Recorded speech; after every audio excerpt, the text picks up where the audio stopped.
This talk was not planned, but I'm still happy to be here and thankful to the organizers. I haven't been at this conference for a long time, although in years past this was one of my most favorite conferences. So I'm really happy to be here again. And one thing to notice is the V2 here.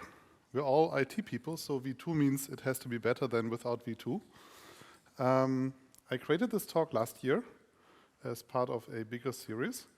And since then, I've given it a few times and learned what was bad. So this is the new and improved version that hopefully will tell you a bit more about strategy and GitOps. And I'll be happy to get your feedback in the end if I succeeded in creating a better version. Also, this talk is only half as long as the original talk. So all the technical stuff, unfortunately, had to go out. So no code. No containers, no tech. It's really about strategy, culture. This T-shirt is not accidentally presented here, because the other way how to phrase this talk is really how to choose the right tools to create the appropriate culture to actually achieve your strategy. A few words about Forto, and this talk is about containers, obviously. Yeah, you see here containers. So we do containers in real 40-foot, 20-foot, high, not high. We are a freight forwarder, startup company here in Berlin. A really interesting place. Lots of people from around the world. We're half remote, half on site. If you're looking for a job, please talk to me. We're hiring, of course. Everything else you can look up on our website. Who knows what GitOps is? Okay. Who's doing GitOps? Very good, thank you. Somebody mentioned definition. So actually it turns out we have a definition now. There are 4 GitOps principles which essentially define what GitOps is. And as we go through the talk, please remember these principles. They're really important. The most important one is the first one. Desired state is expressed in a declarative description. Meaning I tell what I want to have, not how to get it. Very important. The second one, immutability. So whatever happens, my desired state has to be versioned, and it doesn't change kind of behind the back. This is really, really important. And if you know tools like Ansible or others that go and change stuff on servers, this is a different approach. And it's really important to see that difference. Number 3 is continuous state reconciliation. The only action we ever do is make sure that the actual state on systems goes to be the state that it should be. So I have should be and is, and I always try to make the is reflect the should be. That's the only thing I ever do. And the 4th principle is like GNU. So that's the only way how we work on servers, on systems, on applications. The only way how we interact with applications is this way. I didn't invent that. I helped writing that, though. There is a working group called the Open GitOps Working Group, which is a CNCF, I think, incubator project currently. It's all official, logo, everything, website, meetings, every second week, Wednesday evening. There are a lot of Weaveworks people who also invented GitOps, but also other people. It's really interesting if you want to better understand how to change your view on operations. So, who knew that? Okay, thank you. At least one. Yes, this is not new. This is actually common sense. The question is, if this is not new, why is it so hard? Why is it not widespread? Why don't you all say, hey, Schlomo, that's old stuff, we're doing that? Why? So the reason why, I believe, is there's a disconnect between your company and the IT strategy and the stuff. And I'm here to resolve that disconnect. So quickly, what is IT strategy? And this is from Gartner, and I really like it. It's a discipline that defines how IT will be used to help businesses win their chosen business context. And this is true. I mean, IT is not a self-serving thing in a company. We're there to make the company successful. And it's very important that we remember that. There are lots of other definitions, by the way, just that's the one I like, because it mentions the business. And if you look around and Google this IT strategy business, you find a lot of buzzword-driven things.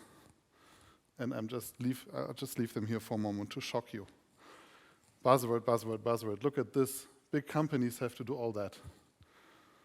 And this is another like layered approach and whatnot.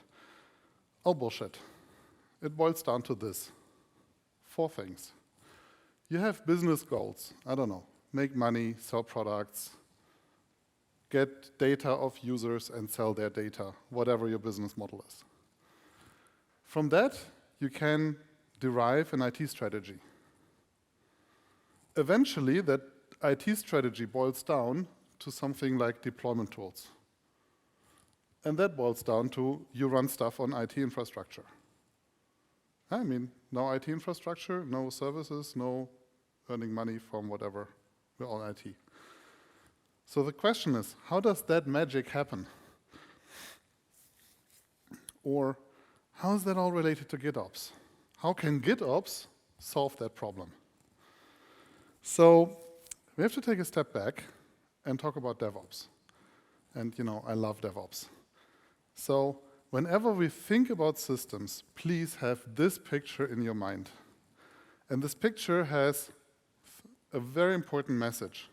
The important message is all the tech here, this is the tech stuff, is on one side. Right? All the people are on the other side. The people, that's you guys and your colleagues, the developers or whatever. People, all humans are on that side. All the computers are on the other side. And all the fights you have is not people against people, because we people all stand on the same side, but it's we people fight computers, try to control computers, whatever. And the ideal way how we do that is Git and CI/CD. And whenever you have a conflict at work with your colleagues about me, you, my turf, your turf, I can, you can't, you're too stupid for that, whatever, please remember that. You're all at the same side against the machines.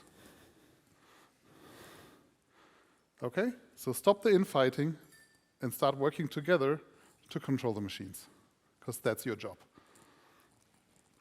If you do that, I call that happy DevOps campers.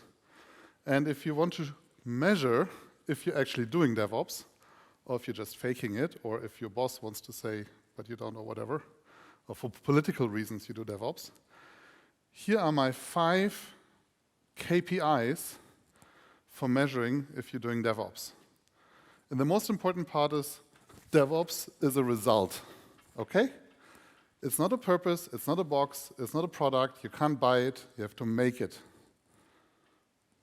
Okay? A bit like the natural way how to get children is actually to make them, not to outsource that, normally.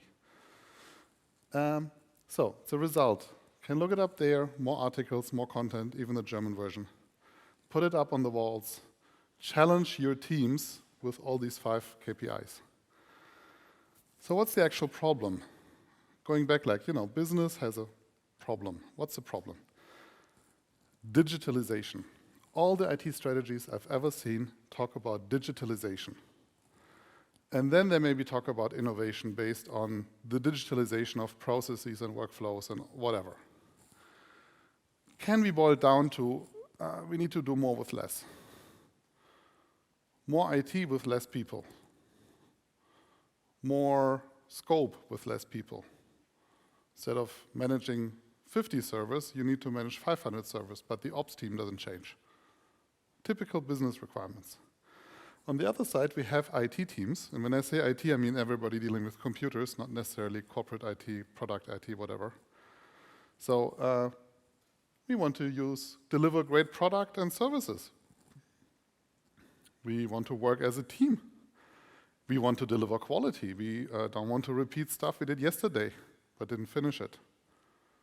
It's completely different goals. If you look at the goals of a team versus the goals of your company at large, there's a huge discrepancy, a conflict of interests. So how do you resolve that? And by the way, this can be boiled down to autonomy, mastery, and purpose. That's what helps a team to be a good team. So my suggestion, my solution approach is we need a framework. We need an organizational framework and a technology framework that comes together to create an operational framework for how we do IT in a company. And if you think about this framework, I recommend thinking about these points, a lot of them, not traditional. But if you take these points, you will discover that they can be drivers for the necessary culture and technology change to achieve your goals. The one I want to talk about today is actually hands-off operations.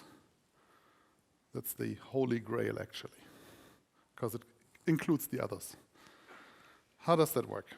So let's go back to declarative descriptions. You remember the GitOps definition. And if we take our basic picture, so the important thing is you have declarative descriptions in Git and deployment automation in CI/CD. And the core idea of GitOps, by the way, is exactly that. Separating out the declaration of what happens from the automation that makes it happen. Or in other words, separating the how from the what. Now, if you go back and look at your own deployment automation, you can ask yourself, did we separate that or is it mixed together? Like a shell script. Is a shell script how or what? Depends on the implementation, but typically it's a how. So why is this separation important? It's the only way how you ever can get quality into your work. Because it's the only way how you can test for correctness on one side and test for compliance on the other side. Compliance meaning, is the intention expressed in the what in the declarations actually compliant with what is allowed here? Classical example, is it allowed to open a database to the internet? Typically not. So checking that, is it allowed to open a database to the internet, on this side is very difficult and very easy on the what side. But only if you abstract this declaration out of the implementation. By the way, that also helps a lot with evolutionary IT architectures, where you say the description stays and the implementation gets better or learns new tricks. And by the way, for the organization, of course, you can have platform teams who deliver all that stuff as a product, creating an internal IT platform. And then you have product teams who use that internal IT platform to deliver their products to internal or external customers. So this is actually the organizational part of the framework. How does GitOps play into that? So GitOps, a little bit on the tech side. You remember again, this is our starting picture for everything. People on one side, machines on the other side. So going a little bit more into the details. So imagine we have an infrastructure environment and systems, one side, and people on the other side. And we always have this virtual wall in between. So the only thing people ever do is git push something into a repository, and we call that state repository. That's the only thing we ever do as people. If you don't like the result, we push a new state, a new desired state, it should be like that, and then something has to happen. You have a classical CI system that tests and builds whatever you push there. And also configuration can be treated as code, infrastructure as code and all that, and tested, and you can have test-driven development for that. Everything you ever learned about software development is also correct for configuration management. So CI tests and builds, and then you push into the main state repo. Okay, this thing which I tested and built was good, I like it, I want it to go live. So in the main repo I say here this version is the new should be.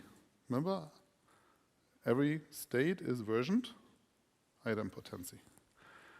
And then, of course, I also have binary artifacts like, I don't know, YAMLs that get deployed in Kubernetes, Docker images, jars, whatever.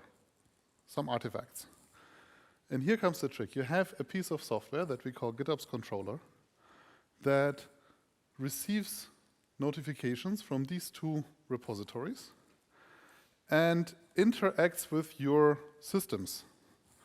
And the interaction goes two ways. You have monitoring, which is looking constantly at the state in production or in the systems and modifying the state in reality to be the state that was set in the Git repo. And this is the continuous state reconciliation. If you have questions, please raise your hand and ask them, please.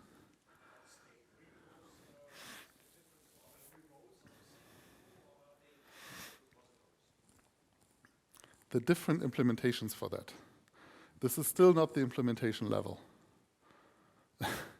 If you take something like Flux or Argo, you will see that in more complex and with more details and additional things. And typically, you have more repos than just a single repo, because you have controllers that modify state in other repos, and thereby kind of you have autonomous actions that, like autonomous control loops, that actually go over automated Git commits and pushes into repositories. For example, Flux has this image automation controller that looks in a binary repository for new versions of a Docker image and then updates a YAML in a state repo with, hey, here's a new version, and this update then triggers another GitOps controller for actually rolling it out. But the main point is you always have a versioned repository of the should-be state at any given moment. And that's the trick. This is hard, by the way, not simple. And if you think about stuff beyond Kubernetes, this is really, really hard. Like extra class hard. So, zooming out a bit, there are three different types of GitOps. So the most simple one is you see all the arrows go only in one direction from left to right. So this is CI ops. And many companies actually stop developing at that stage. What's the problem? Deleting is typically manual. Kind of dependency management is manual. Lots of things are manual. The next stage is you can also delete stuff. And this is the kind of smallest version of GitOps you can have. And then the last stage is actually, we call that GitOps controller. That's full-blown. So here the entire life cycle of entire environments is managed via a declarative state description in Git. People do that in Kubernetes. People do that a bit with native cloud resources. Nobody's doing that for hardware. We're not yet there. But as you can see, I mentioned hands-off operations. The people are always on the left side, right? So the more you go down, the less you have to put your fingers into your infrastructure environments and do something manually. Emergencies notwithstanding, but for like really mature teams, even in emergencies, it's easier to change stuff in Git and push it out than to mess with production interactively. So, who's doing GitOps?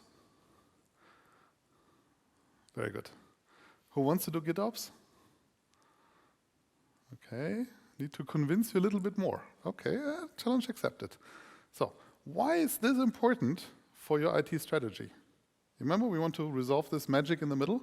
So, let's take another step back. We have this separation in what and how.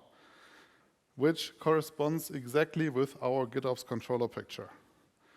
And this is the best place for compliance automation, for checking stuff if it's correct. Why? Because here you have an interface between the people world and the machine world. And all the changes that go into your infrastructure have to go through this interface. The more you do that, the more you're diligent and self-disciplined about that, the more you can check. And the very important part here is every change is machine readable because it is in a declarative state description. And that's why the declarative descriptions are so valuable and important. That's the core of the whole story.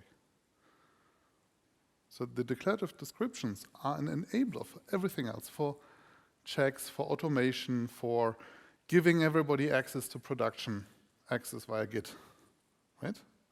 It's much less scaring to give your entire developer departments access to production if the only access they have is via Git push.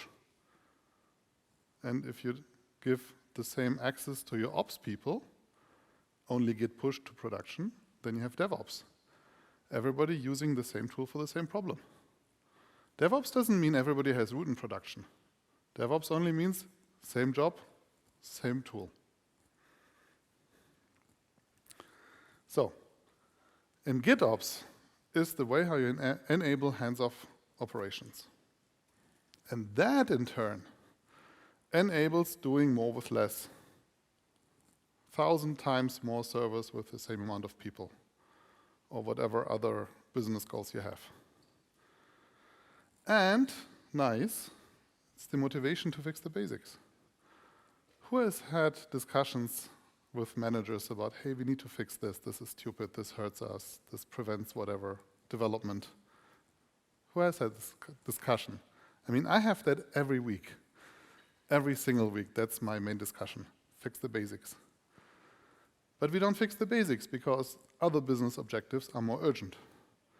So this whole story gives you a nice explanation why fixing the basics has business value and is therefore important at the business level, meaning at the IT strategy level.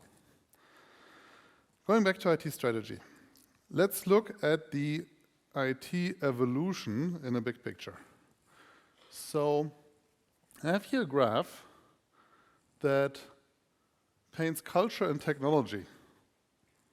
And on this graph, for me, the very lower left bottom, we have like the old school dev versus ops world. Like one people do ops and the other people do dev, and there's this big fence, and we play like tossing over the fence and whatnot. And like developers are stupid and ops people are stupid and all this old world, which we hopefully don't have anymore. Okay? And at the very other end, we have hands-off operations. It's kind of the heaven bliss of whatever, everything is fully automated. And you know, that's also DevOps because everybody using the same tools for the same job, everything is fully automated.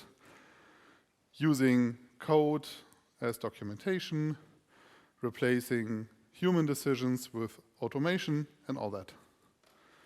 Question is how you get there.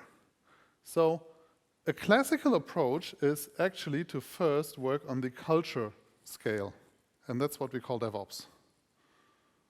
Many, many companies say we need to do DevOps, we'll get better, we increase our culture. So they essentially, starting here, they walk up here, and then they're here. And then after they did DevOps, they start on automating, and that means they walk here, right?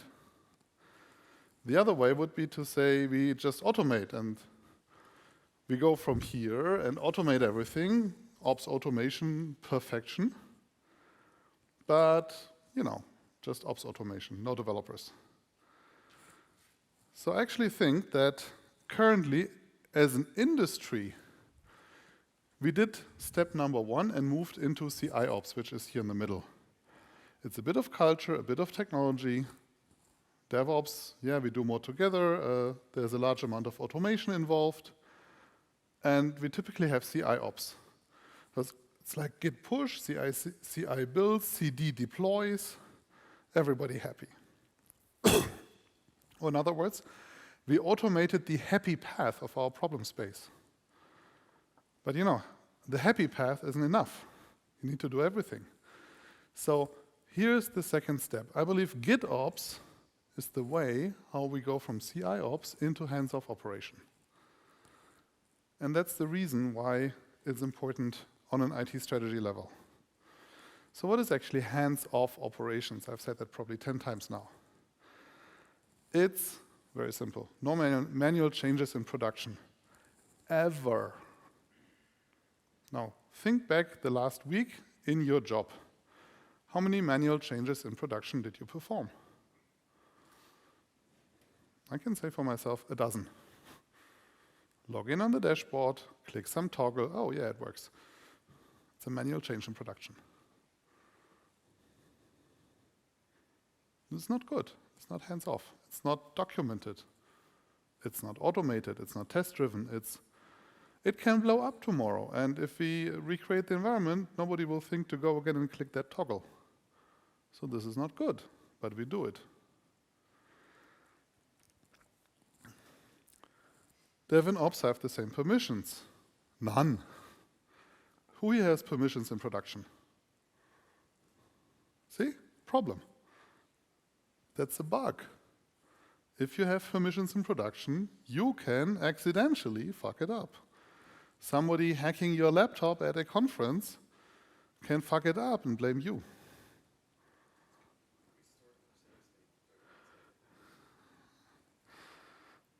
I'm willing to bet you have permissions to change that. See? That's the problem. You are full admin. Nobody is bigger than you as an admin. Which makes it easy for you, but it also makes it easy that mistakes can happen. This is good. Also the developers. How many developers do you have?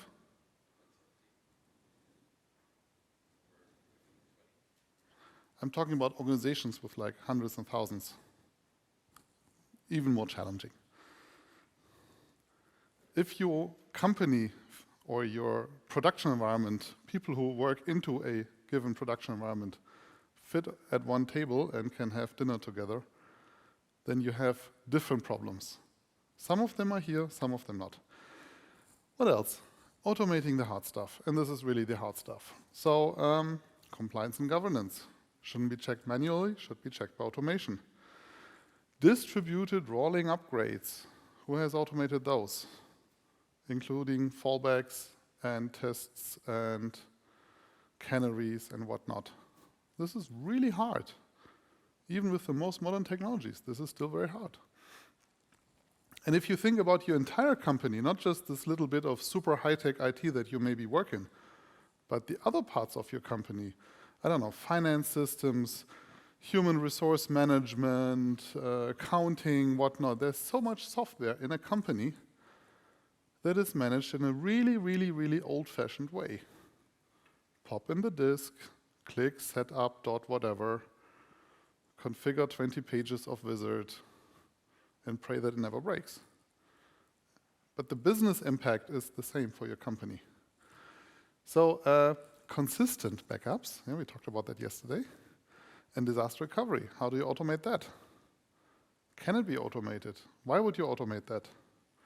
Answers, by the way, for testing. If you don't automate it, you don't know if it works. If you have a disaster recovery plan lying in some drawer, forgotten, how do you know that still works? How do you know that your current version of production still fulfills all the implicit assumptions that you built into your disaster recovery plan, but never tested? It's just not going to work. Everything in your stack has to be automated. Test-driven everything. Test-driven the hard stuff. Test-driven backup and disaster recovery. This is really the holy grail of automation whatsoever. Because it means, okay, let's delete production and see what happens. Let's see how long we as a team take to recreate our company. Who tries that? I worked a long time in consulting. And in all that time, there was a single customer, a pharmaceutical company, who actually did full-scale disaster recovery exercises, but only for the mainframe. And then after years, they added also the non-production tech, meaning Office, email, calendar, telephony, whatever, to their disaster recovery trial.